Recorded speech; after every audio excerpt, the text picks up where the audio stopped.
الحمد لله نحمده ونستعينه ونستغفره ونؤمن به ونتوكل عليه ونعوذ بالله من شرور أنفسنا ومن سيئات أعمالنا من يهده الله فلا مضل له ومن يضلله فلا هادي له ونشهد أن لا إله إلا الله وحده لا شريك له ونشهد أن سيدنا ونبينا وسندنا وحبيبنا ومولانا محمدا عبده ورسوله أرسله بالحق بشيرا ونذيرا وداعيا إلى الله بإذنه سراجا منيرا وسلم تسليما كثيرا كثيرا قال الله تبارك وتعالى في الكلام المجيد والفرقان الحميد أعوذ بالله من الشيطان الرجيم بسم الله الرحمن الرحيم الحمد لله رب العالمين الرحمن الرحيم مالك يوم الدين إياك نعبد وإياك نستعين اهدنا الصراط المستقيم صراط الذين أنعمت عليهم غير المغضوب عليهم ولا الضالين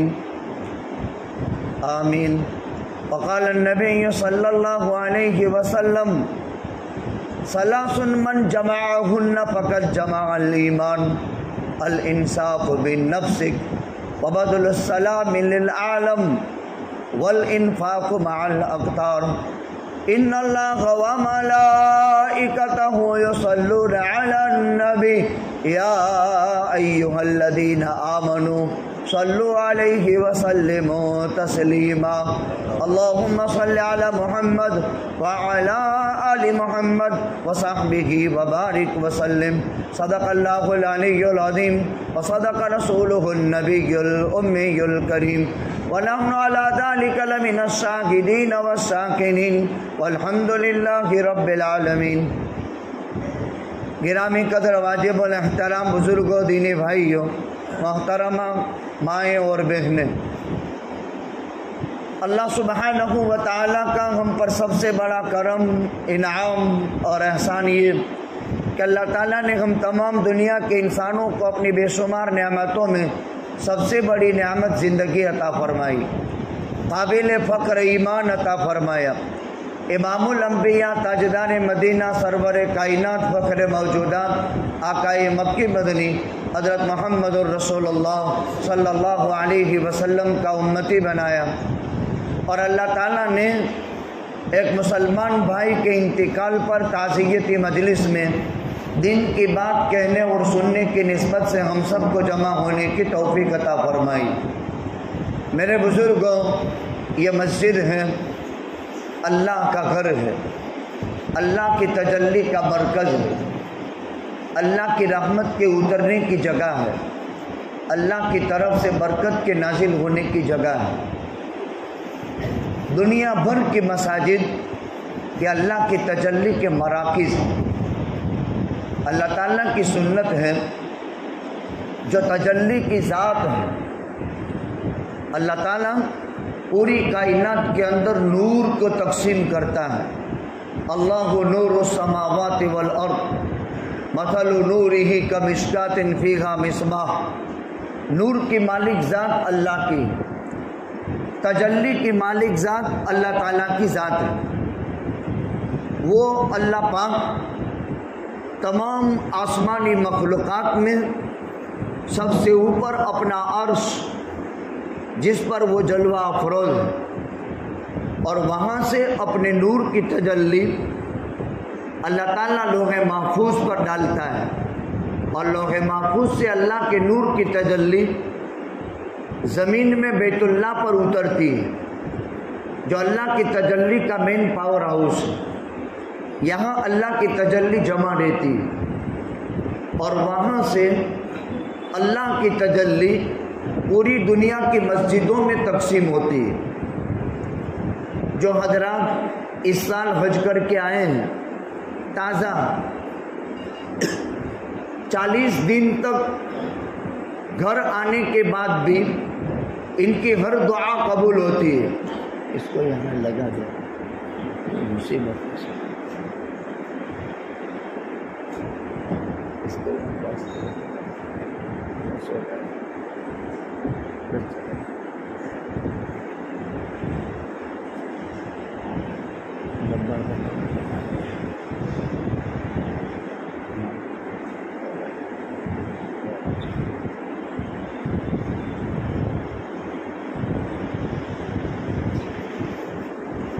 تو 40 دن تک ان کی ہر دعا قبول ہوتی ہے۔ دنیا میں بہت سارے حسین مناظر انسان دیکھتا ہے اور دیکھنے کی طبیعت چاہتی ہے، لیکن 2، 5، 50 مرتبہ کے بعد آدمی کی طبیعت بھر جاتی ہے۔ لیکن ایک گھر اللہ کا ایسا ہے جس کے دیکھنے سے کبھی آدمی کی طبیعت بھرتی نہیں، وہ ہے بیت اللہ، کعبۃ اللہ۔ کیا وجہ ہے؟ حالانکہ دنیا کے تمام گھر سیم ہیں، جس کے دیکھنے سے طبیعت بھر جاتی ہے، اس گھر کے دیکھنے سے کبھی طبیعت بھرتی نہیں۔ یہ اللہ کی تجلی کا مرکز ہے، اللہ کی رحمت کے اترنے کی جگہ ہے، اور انوار اور تجلیات کے مراکز، اس سے کبھی بھی آدمی کی طبیعت بڑھتی نہیں۔ ٹھیک اسی طرح اللہ تعالیٰ نے اپنا مقدس کلام کتابی شکل میں جو آپ محفوظ ہے وہ قرآن کریم ہے، اس کی تلاوت سے کبھی بھی طبیعت بڑھتی نہیں۔ لیکن پڑھنے والے 2 قسم کے ہیں، ایک معذور آدمی جو وضو کرتا ہے، غسل کرتا ہے، کپڑے پہنتا ہے اچھے صاف ستھرے، خوشبو استعمال کرتا ہے، مسواک کرتا ہے، قبلہ کی طرف رجوع کرتا ہے اور قرآن پڑھتا ہے، اس کی تلاوت میں اور لاابالی پن سے آدمی جو تلاوت کرے اس میں بہت بڑا فرق ہے۔ تو اللہ کی کتاب کی تلاوت سے کبھی بھی طبیعت بڑھتی نہیں۔ آقا فرماتے ہیں یہ وہ واحد کتاب ہے جس کے عجائبات کبھی بھی ختم نہیں ہوں گے۔ ایک اللہ کی کتاب، اس کے عجائبات کبھی بھی ختم نہیں ہوتے ہیں، طبیعتیں اس سے بھرتی نہیں ہیں، علامات ان کے قلوب کبھی سیر نہیں ہوتے۔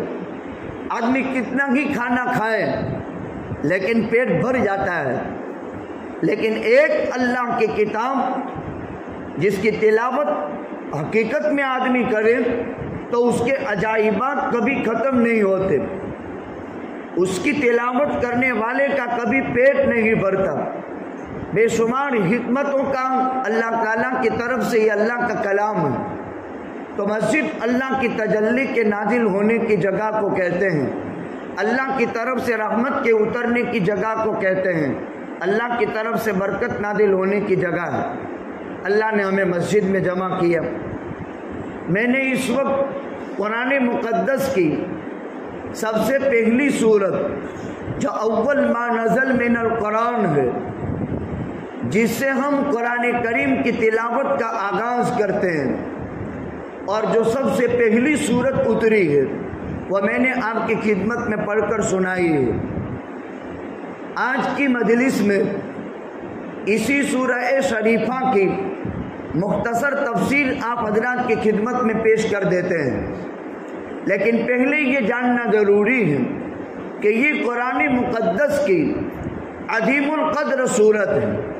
قرآن اللہ کی کتاب ہے، قرآن اللہ کا کلام ہے، توریت اللہ کی کتاب ہے، کلام نہیں، زبور اللہ کی کتاب ہے، کلام نہیں، انجیل اللہ کی کتاب ہے، کلام نہیں۔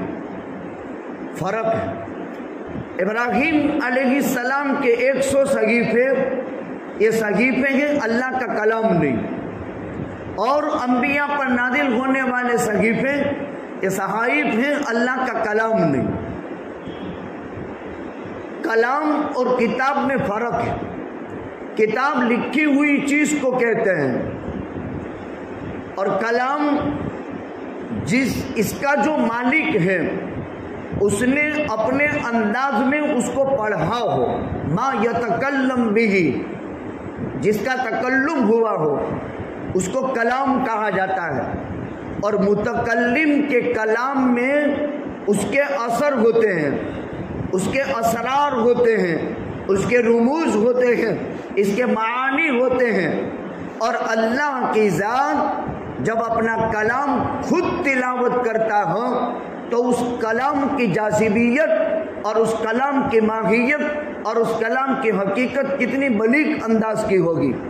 تورات اللہ نے اتاری لیکن اللہ نے اس کا تکلم نہیں فرمایا، انجیل اللہ نے اتاری لیکن اللہ نے اس کا تکلم نہیں فرمایا، زبور اللہ نے اتاری لیکن اللہ نے اس کا تکلم نہیں فرمایا۔ قربان جائے قرآن کریم امام الانبیاء تاجدار مدینہ ہم سب کے آقا حضرت محمد الرسول اللہ صلی اللہ علیہ وسلم کے قلب اطہر پر اتارا اور اللہ نے اس کا تکلم فرمایا۔ جب اللہ اپنا قرآن کائنات کی تمام تر مخلوقات میں سے 80,000 عالم اور 80,000 عالم میں بسنے والی مخلوقات، ان میں سے ہر ایک پر اللہ اپنا کلام دینا چاہتا تھا، لیکن صلاحیت 80,000 عالموں میں بسنے والے انسان اور جنات دو مکلف مخلوقات میں سے اللہ تبارک و تعالیٰ نے انسان کا انتخاب کیا، اور انسانوں میں ابو البشر سیدنا آدم علیہ السلام سے لے کر روح اللہ کلمت اللہ حضرت عیسیٰ علیہ السلام تک اللہ نے سب نبیوں کو ٹٹولا۔ جو 1.25 لاکھ انبیاء تھے، نوح علیہ السلام سے لے کر حضرت عیسیٰ علیہ السلام تک 312 رسولوں کو ٹٹولا، لیکن اللہ کے کتاب کی حفاظت کے لیے کوئی سینہ اللہ کو پسند نہیں آیا، کوئی دل اللہ کو پسند نہیں آیا۔ قربان جائیں آمینہ کے در یتیم عبداللہ کے لخت جگر صوبہ حجاز کی سب سے مقدس ترین عالمی، کل کائنات کے 80,000 عالم کی تمام تر مخلوقات میں سب سے اشرف، سب سے افضل الانبیاء والمرسلین، ہم سب کے آقا تاجدار مدینہ حبیب خدا حضرت محمد الرسول اللہ صلی اللہ علیہ وسلم کے قلب اطہر کو، آپ کے دل کو اللہ نے چنا، اللہ نے پسند کیا، اور اللہ تعالیٰ نے اپنی مقدس کتاب آپ کے قلب اطہر میں اتارنے کا فیصلہ کر لیا۔ ٹھیک اسی ترتیب سے قیامت تک انسانوں میں سے کسی کو حافظ بنانا، کسی کو عالم بنانا، کسی کو قاری بنانا، کسی کو مجتہد بنانا، یہ اللہ کا فیصلہ ہے۔ اس میں بھی اختیار اللہ کی ذات کرتی ہے، وہ سینہ منتخب کرتی ہے جس سینے میں اللہ کے کلام کی حفاظت ہونی ہے، اللہ تعالیٰ اس کو پسند کرتا ہے، اور اللہ محبت کی نگاہ اس دل پر ڈالتا ہے۔ جب محبت کی نگاہ اس دل پر ڈال دی اور اللہ نے اس سینے کو پسند کر لیا، اب انسان ماں باپ اپنی اولاد میں سے کسی کو منتخب کر کے مدرسہ بھیجتا ہے، پھر وہ بچہ مدرسے کے اصول اور ضابطے میں رہ کر قرآن حفظ کرنا شروع کرتا ہے، پھر وہ حافظ قرآن بنتا ہے۔ اگر اللہ نے اپنے قرآن کے معانی اور مطالب کے لیے پسند نہیں کیا تو حفظ کر کے چھوڑ دیتا ہے۔ ماں باپ تو چاہتے ہیں کہ عالم بن جائے لیکن نہیں بنتا، اس لیے کہ اللہ نے پسند نہیں کیا۔ پھر اس سے اجتہاد اور استنباط احکام کا کام لینا ہے تو درجہ اجتہاد کو پہنچتا ہے۔ یہ تقسیمات اللہ کی طرف سے ہے۔ اللہ تعالیٰ نے 40 سال 6 مہینے کی عمر جب آقا کی ہو گئی، غار حرا کی خلوتوں کا نصاب پورا ہو چکا، جبریل امین آسمان سے اترا اور آپ کے قلب اطہر کو 3 مرتبہ پہلے صاف کیا تھا، پھر آپ پر ابتدائی اقرا کی 4 آیتیں لے کر کے جبریل آیا تھا۔ اقرا بسم ربک الذی خلق خلق الانسان من علق اقرا وربک الاکرم الذی علم بالقلم علم الانسان ما لم يعلم۔ وہ 17 رمضان تھی، مکہ کی سرزمین تھی، غار حرا جبل نور کی وادی تھی،